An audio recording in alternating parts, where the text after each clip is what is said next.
Hello बच्चों, स्वागत है हमारे चैनल पर फिर से आपका। आज हम आपके लिए लेकर आए हैं एकतारा भाग 2 कक्षा 4 के लिए गणित की पाठ्य पुस्तक, जिसमें से हमने बहुत सारे चैप्टर यानी कि चैप्टर नंबर 16 तक कंप्लीट हल करके अपने चैनल पर डाल दिए हैं। आज हम शुरू करने जा रहे हैं चैप्टर नंबर 17 यानी कि अध्याय 17, जिसका नाम है रुपए पैसे। रुपए और पैसे के बारे में बच्चों वैसे तो आप जानते ही हैं कि रुपए क्या होता है, पैसे क्या होता है, लेकिन फिर भी हम इस पाठ में अच्छी तरह से इनको समझ लेते हैं कि 1 रुपये में कितने पैसे होते हैं और कितने पैसे से 1 रुपया बनता है, और इसके अलावा रुपये और पैसे को कैसे जोड़ा जाता है। तो आइए चर्चा करें। सबसे पहले पढ़ लेते हैं। प्रियांशु और उसकी बहन खुशी बहुत जिज्ञासु थे और वे नया सीखने में रुचि रखते थे। एक दिन वे दोनों अपनी दादी के साथ बाजार गए। वहां उन्होंने देखा कि लोग विभिन्न प्रकार के लेन देन के लिए नोट और सिक्कों का उपयोग कर रहे थे। ठीक है, नोट भी आपने देखे होंगे। दादी, इन नोटों और सिक्कों का उपयोग कैसे किया जाता है? तो दादी कहती है, बेटा, इन नोटों और सिक्कों को हम मुद्रा कहते हैं और इनके माध्यम से हम वस्तुओं को सेवाओं का लेन देन करते हैं। भारत में आधिकारिक मुद्रा रुपया है। तो हमारे देश की यानी कि हमारा देश कौन सा है? भारत। और भारत की आधिकारिक मुद्रा कौन सी है? रुपया। उसका नाम है रुपया। ठीक है। इतने में दादी, प्रियांशु और खुशी एक किराने की दुकान पर पहुंचे। दादी ने दुकानदार से 2 किलोग्राम चावल और 1 किलोग्राम दाल मांगी। दुकानदार ने चावल एवं दाल तोलकर उनका कुल मूल्य 240 रुपये बताया। दादी ने अपने बटुए से 500 रुपये का एक नोट निकाला और दुकानदार को दे दिया। तो खुशी कहती है, दादी, आपने 500 रुपये तो दिए, लेकिन चावल और दाल तो 240 रुपये के हैं, तो बाकी पैसे कैसे मिलेंगे? तो दादी कहती है, दुकानदार हमें 500 रुपये में से 240 रुपये निकाल कर बाकी पैसे वापस कर देगा। दुकानदार ने 200 रुपये का एक नोट और 50 रुपये का एक नोट और 10 रुपये का एक सिक्का दिया। तो प्रियांशु बोला, अब मैं समझा कि मुद्रा का आदान प्रदान कैसे होता है। खुशी बोलती है, दादी जी, क्या भारतीय रुपये का कोई प्रतीक चिन्ह भी होता है? तो दादी कहती है, हाँ, यह देखो, भारतीय मुद्रा का प्रतीक चिन्ह रुपये ऐसे लिखे जाते हैं। तो बच्चों, ये आप भी देख लीजिए, प्रतीक चिन्ह है रुपये लिखने का। वर्तमान में प्रचलित भारतीय मुद्रा, अपने यहाँ पर जो अभी आज के समय में जो प्रचलित मुद्रा है उसे देखते हैं। 1 रुपया, 2 रुपया, 5 रुपया, 10 रुपया और 20 रुपया, ये सिक्के कहलाते हैं। ये क्या कहलाते हैं? सिक्के या कोइन। और नोट जो होते हैं, 10 का नोट होता है, 20 का नोट होता है, 50 का नोट होता है, 100 का नोट होता है, 200 का नोट होता है और 500 का नोट भी होता है। इसके अलावा पहले 1 रुपये के नोट और 5 रुपये के नोट भी हुआ करते थे, और 1 रुपये से छोटे सिक्के यानी कि 50 पैसे, 25 पैसे, ऐसे भी पैसे हुआ करते थे। डिजिटल मुद्रा। डिजिटल मुद्रा एक इलेक्ट्रॉनिक मुद्रा है जिसका उपयोग ऑनलाइन लेन देन में किया जाता है। भारतीय रिजर्व बैंक द्वारा जारी डिजिटल मुद्रा ई-रुपये या डिजिटल रुपया है। खुले रुपए और पैसे। यदि हमें 20 रुपये के खुले रुपए करने हैं तो क्या करेंगे? कैसे करेंगे? एक 10 का सिक्का ले लिया और 2 5-5 के ले लिए, हो गए पूरे 20। ठीक है। आइए प्रयास करें। सिक्कों की सहायता से 20 रुपये के खुले 5 अन्य तरीके से। तो हम क्या करेंगे? 20 रुपये बराबर 5 5 5 5 5 के 4 सिक्के ले लेंगे तो भी 20 रुपये हो जाएंगे। और ऐसा नहीं है तो 10 का एक सिक्का, 5 का एक सिक्का, 2 का एक सिक्का, 2 का एक सिक्का और 1 का एक सिक्का, तो कुल टोटल हो गए 20 रुपये। कितने हो गए ये? 20 रुपये। ठीक है। तो खुले पैसे हम किसी भी प्रकार से ऐसे ले सकते हैं। यदि नोटों की सहायता से हमें रुपये 500 के खुले करने हों तो 100 के कितने नोट बनेंगे? 5 नोट। 100 पंजे 500। 50 के 10 नोट, 50 दहें के 500। और 20 के नोट कितने बनेंगे? 25 नोट आएंगे 20 के। और 10-10 के कितने नोट आएंगे? 50। और 5 के कितने नोट आएंगे? 100 नोट आएंगे 5 के। और 200 के कितने नोट आएंगे? 200 के 2 नोट तो 200 के आएंगे और 20 पंजे 100, 5 नोट 20-20 रुपये के आ जाएंगे, तो पूरे हो जाएंगे 500। मुद्रा का दैनिक जीवन में उपयोग। उदाहरण नंबर 1, 1 लीटर पेट्रोल का मूल्य रुपये 105 तथा 42 पैसे है, तो 5 लीटर पेट्रोल का मूल्य ज्ञात कीजिए। तो यहाँ पर देखिए, आपको समझा रखा है 1 लीटर पेट्रोल का मूल्य 105 रुपये 42 पैसे, तो 5 लीटर पेट्रोल का मूल्य 5 गुना 105 रुपये 42 पैसे को गुणा करेंगे 5 से, और गुणा करने की विधि है पैसे को पैसे से गुणा कर लिया, ठीक है ना, और इधर भी 5 को रुपये से गुणा कर लिया, तो यहाँ आ गए 210 पैसे और यहाँ आ गए 505 रुपये। अब 210 पैसे यानी कि 100 पैसे से 1 रुपया बनता है, तो इसमें से हम 200 रुपये को 200 पैसे को निकाल लेंगे, उसको इधर ले आएंगे और रुपये बन जाएंगे, वो 2 रुपये बन जाएंगे और यहाँ बच जाएगा 10 पैसा। ठीक है, तो उत्तर कितना हो जाएगा? 507 रुपये 10 पैसे उत्तर हो जाएगा। कितना हो जाएगा? 507 रुपये 10 पैसे। ठीक है, ये देखिए पूरा समझा रखा है। इसमें से 200 पैसा निकाल लिया जिसका 2 रुपया बन गया, 2 रुपया रुपये में जुड़ गया 505 में, और 505 और 2 507 हो जाएगा। ठीक है, अब है उदाहरण नंबर 2। एक फल विक्रेता से योगेश 1 किलोग्राम अनार, आधा किलोग्राम सेब, आधा किलोग्राम अंगूर और 2 किलोग्राम केले तथा 2 किलोग्राम संतरा खरीदता है। वह फल विक्रेता को 500 का एक नोट देता है, तो फल विक्रेता उसे कितने रुपए वापस देगा? ठीक है ना, मूल्य सूची यहाँ लगा रखी है। सेब 120 रुपये किलो, अनार 150 रुपये किलो, अंगूर 90 रुपये किलो, केले 40 रुपये किलो, संतरा 60 रुपये किलो और तरबूज 20 रुपये किलो। ठीक है, और यहाँ पर देखिए फिर क्या किया है, सारणी बनाई है यहाँ। अनार उसने खरीदा 1 किलो, दर है 150 की, तो 150 के अनार हो गए। सेब उसने आधा किलो खरीदा है और 1 किलो का भाव है 120, तो उसने कितने के खरीदे? 60 रुपये के। अंगूर उसने आधा किलो खरीदा है और 90 रुपये का 1 किलो आता है, तो आधा किलो का कितना हो गया? 45 रुपये। और केला उसने 2 किलो खरीदे, 40 रुपये किलो है, तो 40 रुपये के हिसाब से 2 किलो केले 80 रुपये के हो गए। संतरा भी उसने 2 किलो खरीदा है, 60 रुपये के हिसाब से 2 किलो संतरा 120 रुपये के हो जाएंगे। इन सबको जोड़े तो 455 रुपये हो गए। योगेश फल विक्रेता को 500 रुपये देता है, अतः फल विक्रेता योगेश को वापस लौटाएगा। 500 में से 455 घटा देंगे तो बच जाएगा 45 रुपये, वो वापस देगा। ठीक है, क्या आप बता सकते हैं कि फल विक्रेता ने योगेश को रुपये वापस देने के लिए कौन कौन से नोट व सिक्कों का प्रयोग किया होगा? तो हमारे हिसाब से उसने 20 का सिक्का, 20 का सिक्का या नोट और 5 का सिक्का दिया होगा। ठीक है, तो ये 45 रुपये हो गए। अब है मुद्रा का रूपांतरण। हम जानते हैं कि 1 रुपये बराबर 100 पैसे होते हैं, अर्थात यदि आपके पास 5 रुपये हैं तो इसके मतलब आपके पास 500 पैसे हैं। ठीक है ना, तो रुपये का पैसे में रूपांतरण कैसे होता है? 8 रुपये बराबर 800 पैसे, 15 रुपये बराबर 1500 पैसे, यानी 100 से इनको गुणा कर लिया जाता है। 84 रुपये में 8400 पैसे, 4 रुपये व 65 पैसे में 465 पैसे, 60 पैसे का 6 रुपया बनता है, 270 पैसे का 2 रुपया 70 पैसा बनता है, 3200 पैसे का 32 रुपया बनता है, 500 पैसे का 5 रुपया बनता है। ठीक है, अब है मुद्रा से संबंधित विभिन्न गणितीय पहेलियाँ। दी गई जादुई वर्ग पहेली को हल करके बताइए कृष्ण को कितने रुपए मिलेंगे? तो यहाँ देखिए, यहाँ खाली जगह थी, यहाँ खाली जगह थी और यहाँ खाली जगह थी। तो कृष्ण को कितने रुपए मिलेंगे? तो यहाँ हम इस वर्ग को देखते हैं। 9 और 6 15, 15 और 3 18, 18 में से 7 गए, सॉरी, इसमें से देखिए इसका जोड़, जो आड़ी टेढ़ी रेखाओं से हम इसको जोड़ेंगे तो 5 और 10 15, 3 18, 3 और 7 10, 10 में किसकी कमी हो रही है? 8 की। तो यहाँ 8 आ जाएगा, यानी 8 और 7 15 और 3 18 हो जाएगा। और यहाँ पर देखिए फिर यहाँ पर 7 और यहाँ पर 9 है, तो 9 और 7 16, और कमी किसकी है? 2 की, तो 2 यहाँ पर आ जाएगा। ठीक है, यहाँ 5 और यहाँ 3 है, 5 और 3 8, तो 18 में कितने कम रह गए? 10, तो यहाँ 10 आ जाएगा। ठीक है, तो इस तरह से ये जादुई वर्ग पहेली हल हो जाएगी। अब है हल। यहाँ पर हल भी बता रखा है कैसे करना है। प्रथम स्तंभ की संख्याओं का योग 5 + 4 + 9, यानी कि 5 + 4 + 9, ये प्रथम पंक्ति आ गई। ठीक है, इनका योग हो गया 18। और जो गोपाल को प्रथम पंक्ति में मिले हैं 5, यहाँ पर देखिए 5 + 3 लिखा हुआ है, तो 18 में से 5 + 3 यानी कि 8 को घटाएंगे तो कितने बच जाएंगे? 10, तो यहाँ पर आ जाएंगे 10 गोपाल के, और कृष्ण के आ जाएंगे 8 और हरि के आ जाएंगे 2। ठीक है, तो इसको देखिए ये कैसे समझाया है आपको। 18 में से कृष्ण को मिलेंगे 4 + 6 = 8, माइनस कर देंगे। हरि को 18 में से घटाएंगे 9 + 7 को, तो 16 को घटा देंगे, 2 बचेंगे, तो 2 यहाँ पर लिख देंगे। अब है आइए हल करें। यहाँ पर देखिए 5 10 15 20 लिखा हुआ है, और यहाँ पर बीच में 25 दे रखा है, यानी 10 और 15 को जोड़ा है, तो हम यहाँ पर इन दोनों को जोड़ेंगे, 15 यहाँ लिख देंगे।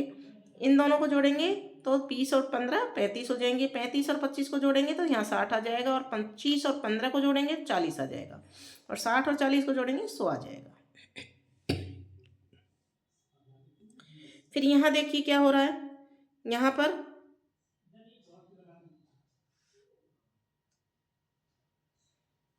यहाँ पर किया गया है 4 और 3 7, फिर 3 और 2 5, यहाँ पर गलती से 6 लिख दिया है, फिर 2 और 1 3 हो जाएगा, फिर यहाँ पर 5 आना चाहिए था, 5 और 3 यहाँ 8, और फिर यहाँ पर 7 और 5 12 आ जाएगा। और यहाँ पर ये थोड़ा सा गलती दे रखा है कि 4 और 3 यहाँ 7 लिखा हुआ है, तो यहाँ पर अगर 3 और 2 का गुणा करते हैं तो 6 आता है, तो फिर इन दोनों का भी गुणा करेंगे, 2 एकम 2, यहाँ 2 आएगा, और 4 तिया 12, और यहाँ पे आ जाएगा 12, फिर 12 छिंग यहाँ पर 72 आ जाएगा, और यहाँ पर आ जाएगा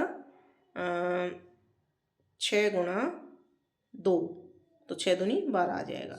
ठीक, फिर 12 और 72 का गुणा करके यहाँ संख्या आ जाएगी। ठीक है, इसमें देखिए, इसमें 5 और 4 9, फिर 4 3 7, फिर 2 और 3 5, फिर 2 और 1 3, फिर 3 और 5 8, 7 5 12, और 7 और 9 16, फिर 16 और 12 को जोड़ा 28, 8 और 12 को जोड़ा 20, और 20 और 28 को जोड़ा 46। तो इस तरह से ये आंसर आ जाएगा।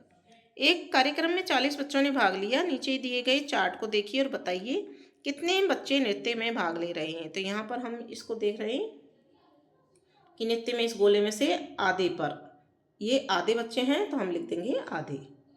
गायन में भाग लेने वाले बच्चों की संख्या कितनी है? क्योंकि ऊपर संख्या दे रखी थी, कितनी दे रखी थी देखिए, यहाँ पर 40 बच्चे हैं, तो 40 में से आधे तो नृत्य में गए, तो नृत्य में कितने गए? 20, और 20 में से 10 इसमें हो गए और 10 इसमें हो गए, क्योंकि दोनों बराबर हैं। तो यहाँ गायन में भाग लेने वाले बच्चे 10, नाटक में भाग लेने वाले बच्चों की संख्या 10। सबसे ज़्यादा बच्चे भाग ले रहे हैं नृत्य में, तो यहाँ नृत्य है। नाटक में कितने बच्चे भाग ले रहे हैं? 10। ठीक है ना, नाटक में कितने बच्चे भाग ले रहे हैं? 10, और 10 का मतलब हो गया इस गोले का पूरे का 1/4, तो यहाँ 1/4 लिख देंगे। अब देखिए अभ्यास कार्य। पहला सवाल है, देवराज और शुभम के पिताजी ने देवराज को 300 रुपये 85 पैसे और शुभम को 450 रुपये 50 पैसे दिए। बताइए पिताजी ने दोनों को कुल कितने रुपए दिए। तो यहाँ हमने देखिए रुपये लिखा है, फिर पैसे लिखा है। रुपये के नीचे 300 और 450, और पैसे के नीचे 85 पैसे और 50 को लिख दिया है। 5 का 5, 8 और 5 13 का 3, हासिल का 1 इधर आ जाएगा रुपये में, और 1 और 1 और 0 1 हो जाएगा, फिर 5 का 5 और 4 और 3 7, तो 751 रुपये 35 पैसे उत्तर इसका आ जाएगा। कुल पैसे हो जाएंगे 751 रुपये 35 पैसे।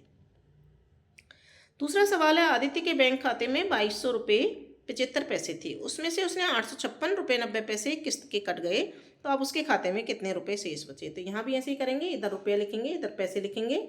रुपये के नीचे 2200 और नीचे घटाएंगे 856, और पैसे के नीचे 75 में से 90 को घटाना है। तो यहाँ पर देखिए 5 में से 0 गए 5, 7 में से 9 नहीं जाते हैं, यहाँ से 1 रुपया हासिल ले लेंगे, तो यहाँ 1 हासिल आ जाएगी, और यहाँ हो जाएगा 17, 17 में से 9 गए तो 8, और यहाँ रह गई 9, क्योंकि यहाँ हासिल में से इधर से हासिल ली, यहाँ 10 हुए, 10 में से यहाँ हासिल ली, 10 हो गए, 10 में से इधर हासिल गई तो 1 9 रह गया, 9 में से 6 गए तो 3। ठीक है, फिर यहाँ 9 रह गया तो 9 में से 5 गए तो 4, फिर यहाँ 1 रह गया तो 1 11, यानी कि 22 की जगह 21 रह गया, 21 में से 8 गए तो यहाँ 13 बच जाएंगे। ठीक है, तो उसके खाते में बचेंगे 1343 रुपये 85 पैसे। ठीक है, अब है तीसरा सवाल, 1 दर्जन फुटबॉल का मूल्य 5760 रुपये हो तो एक फुटबॉल का मूल्य कितना होगा। तो एक फुटबॉल का मूल्य निकालने के लिए हमको भाग करना होगा, या हमने भाग का चिन्ह लगा दिया है और भाग किया है। तो पहले 57 2 अंक का भाग लगेगा, 12 चौक 48, 4 बार भाग गया, 4 को यहाँ लिख दिया। 57 में से 48 को हटाया तो 9 बच गया, और ऊपर से एक संख्या उतारी 6, 96 आ गया। यहाँ 12 के पाड़े में 96 आता है 8 बार बोलने से, तो यहाँ 8 बार लिख दिया, और यहाँ 96 के नीचे 96 लिख देंगे। इसमें से बचा घटाया तो कुछ नहीं बचा, ऊपर से एक 0 उतरेगी और 0 उतारी। 0 में 12 का भाग लगाएंगे तो 0 बार जाएगा, और 0 को यहाँ लिख देंगे, और 0 में से 0 को घटाया तो कुछ नहीं बचेगा, यानी कि उत्तर आ जाएगा 480 रुपये। ठीक है, तो 480 रुपये यहाँ पर आ जाएगा। अब है दी गई जादुई वर्ग पहेली के रिक्त स्थान की पूर्ति कीजिए। तो यहाँ पर देखिए रिक्त स्थान दिया हुआ था, एक तो यहाँ पर, एक यहाँ पर, एक यहाँ पर और एक यहाँ पर। हमने यहाँ 12 लिखा है, यहाँ 10 लिखा है, यहाँ 4 लिखा है और यहाँ 6 लिखा है।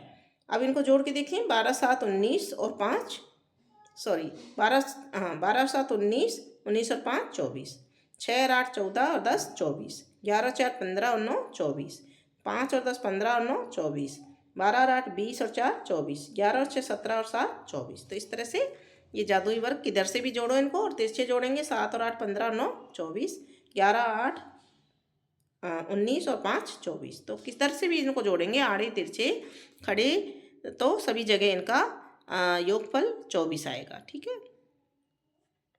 अब है हल कीजिए, 5वां सवाल हल कीजिए। यहाँ पर जोड़ और बाकी दे रखे हैं। तो यहाँ पर देखिए रुपए पैसे 24 रुपये 70 पैसे, 13 रुपये 45 पैसे, इनको जोड़ा तो यहाँ पर 5 का 5, 7 और 4 11 का 1 हासिल इधर जाएगी।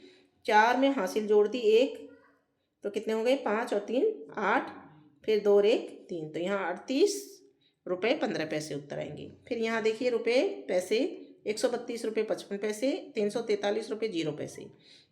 इसको 5 में 0 को जोड़ा 5, 5 में 0 को जोड़ा 5, 2 में 3 को जोड़ा 5, 4 में 3 और 4 को जोड़ा 7, और 1 और 3 को जोड़ा 4, 475 रुपये 55 पैसे। अब नीचे है घटाओ रुपये पैसे 67 रुपये 90 पैसे में से घटाना है 34 रुपये 30 पैसे को। तो यहाँ 0 में से 0 गए 0, 9 में से 3 गए 6, 7 में से 4 गए 3, 6 में से 3 गए तो 3, तो 33 रुपये 60 पैसे बच जाएंगी। इसमें देखिए 330 रुपये में से 10 पैसे में से 87 रुपये 65 पैसे घटाने हैं। तो पहले 0 में से 5 नहीं जाता है, तो यहाँ से 1 हासिल लेंगे हम। यहाँ पर हो जाएंगे 100 पैसे, तो यहाँ पे 110 हो जाएंगी। ठीक है ना। अब यहाँ हासिल लेने पे यहाँ 11 हो गए, 11 में से यहाँ हासिल आ गई 10 हो गए, 10 में से 5 गए तो 5, और यहाँ 10 में से 6 गए तो 4।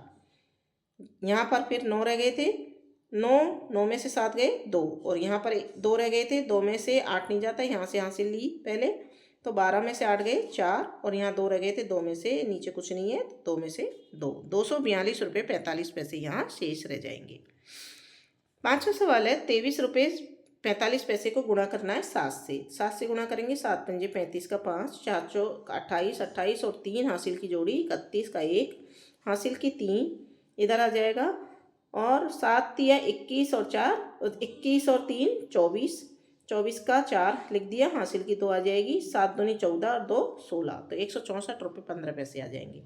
इसी तरह से यहाँ 5 का गुणा कर देंगे, 5 सत्ते 35 का 5 हासिल की 3, 5 एकम 5 और 3 8, फिर 0 से गुणा करेंगे तो 5 का 0 से गुणा किया 0, 5 का 2 से गुणा किया 5 दूनी 10 की 0 हासिल की 1, 5 एकम 5 और 1 6। ठीक है। अब है खुशी घर का सामान खरीदने बाजार गई। उसने दुकान से सामान खरीदा, मूल्य सूची देखकर अपना हिसाब भी लगाया। उसकी दादी ने उसे 500 रुपये का 4 नोट दिए थे। पता लगाइए खुशी का सामान 2000 रुपये में आएगा या नहीं। तो यहाँ पर देखिए मूल्य सूची दी हुई है, और हमने खुशी ने जो सामान खरीदा है उसकी यहाँ पर रेट लिख दी है, कितने पैसे का उसने सामान खरीदा है। तो उसने 1 किलोग्राम घी खरीदा है जो 400 रुपये का आता है। घी कहाँ है इसमें सूची में, ये रहा। ठीक है, यहाँ 400 लिख दिया। 3 किलोग्राम चावल, तो चावल का मूल्य यहाँ दे रखा है 30 रुपये, तो 3 किलोग्राम हो गए 90 रुपये के। फिर 500 ग्राम अरहर दाल यानी आधा किलो, 1 किलो अरहर दाल का मूल्य 100 रुपये, तो यहाँ हम लिख देंगे 50। 4 किलोग्राम चीनी का मूल्य है 40, तो 4 किलोग्राम चीनी हो जाएगी 160 रुपये की। 2 किलोग्राम नमक का मूल्य यहाँ पर देखिए कितना दे रखा है 20, तो 20 दूनी 40 रुपये यहाँ लिख दिए। 1 किलोग्राम उड़द दाल, यहाँ उड़द दाल का मूल्य है 120, तो 120 का 120 रह जाएगा। 250 ग्राम हल्दी यानी 1 पाव हल्दी खरीदी है, जबकि हल्दी का मूल्य है 120 रुपये किलो, तो 250 ग्राम हल्दी कितने की आएगी 30 रुपये की। 5 किलोग्राम आटे का भाव है 30, तो 3 पंजे 15 यानी कि 150 रुपये किलो का 5 किलो आटा आएगा। 250 ग्राम चाय पत्ती का भाव है 160, तो पाव भर चाय पत्ती हो जाएगी 40 रुपये की, और कुल इनको जोड़ लिया तो 1080 रुपये यहाँ आ जाएंगे। तो ऊपर जो सवाल था कि उसका 2000 रुपये में सामान आएगा या नहीं, तो उसका 2000 रुपये में सामान यानी उससे कम में ही आ जाएगा। और खुशी ने कुल कितने रुपए का सामान खरीदा, तो खुशी ने 1080 रुपये का सामान खरीदा, और उसके पास कितने रुपए शेष बचे, 2000 में से 1080 को घटा लेंगे, उसके पास शेष 1920 रुपये बचे। ठीक है, सॉरी, उसके पास सिर्फ 920 रुपये बचेंगे। यहाँ 1 को हटा देना, ये 1 नहीं लिखना है आपको, यहाँ 0 लिखना है, क्योंकि 2000 में से 1080 को घटाएंगे 920 रुपये ही बचेंगे। यहाँ 1 को आप काट दीजिए, 920 रुपये शेष बचेंगे। ठीक है, अब है आगे, पता लगाइए कि क्या खुशी सही कह रही है, सत्य या असत्य लिख के बताइए। घी और आटा दोनों की कीमत मिलकर 500 से ज़्यादा है, असत्य। 1 किलोग्राम घी 1 किलोग्राम चाय पत्ती से 60 रुपये महंगा है, असत्य। 3 किलोग्राम चीनी और 1 किलोग्राम हल्दी की कीमत बराबर है, सत्य। अरहर की कीमत उड़द की दाल की कीमत से कम है, सत्य। चीनी की कीमत हल्दी से कम है, सत्य। तो यहाँ पर हमने सत्य असत्य मूल्य सूची को देख करके लिखा है। ठीक है, और इसके साथ में ही आपका ये पूरा चैप्टर कंप्लीट हो जाता है। इसमें सभी सवाल आपको समझ में आ गए होंगे, गुणा करना, भाग करना, जोड़ करना और बाकी करना। ठीक है, यहाँ पर आप इसकी जगह 920 रुपये लिखेंगे ध्यान से। ठीक है बच्चों, तो अब हम मिलेंगे अगले वीडियो के साथ में। तब तक के लिए आप हमारे चैनल को सब्सक्राइब कीजिए, दोस्तों के साथ शेयर कीजिए, वीडियो को लाइक कीजिए और कमेंट बॉक्स में एक प्यारा सा कमेंट ज़रूर लिख दीजिए। और मिलते हैं अगले वीडियो के साथ में। धन्यवाद।